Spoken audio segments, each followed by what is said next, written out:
Hey everyone, welcome back to my mini blog. I hope তোমরা সবাই খুব ভালো আছো আর আমিও ভীষণ ভালো আছি। আজ আমি তোমাদের সাথে শেয়ার করব হচ্ছে আমার নাইট কেয়ার রুটিন।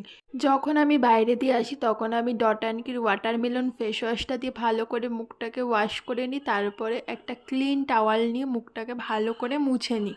তারপরে তোমরা বিফোর আর আফটারের লুকটা দেখে নিলে আমার ফেস ওয়াশ করার পর স্কিনে কতটা গ্লো চলে এসছে। তারপরে আমি একটা বেবি ওয়াইপস নিয়ে ভালো করে মুখটা ক্লিন করে নিলাম, কারণ আমার কয়দিন ধরে খুব মুখে ব্রণ দেখা যাচ্ছে। কি কারণ সেটা জানি না। এই সেটাফিলের যে ময়শ্চারাইজারটা, এটা আমি ইউজ করি কারণ এটা আমাকে ডক্টর দিয়েছে।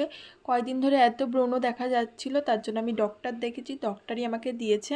চুলটা ভালো করে আঁচড়ে নিয়ে তারপর একটা ঢিলা ঢালা বেনি করে নিলাম। তো কেমন লাগলো আমার এই স্কিন কেয়ার রুটিনটা অবশ্যই জানিও। আর আমি ঘুমাতে যাওয়ার জন্য একদম রেডি। আর হ্যাঁ, তোমরা কমেন্ট করে দিও কেমন লাগলো, আর একটা লাইক করে দিও, ভালো লাগলে লাইক, আমি শেয়ার, সাবস্ক্রাইব করে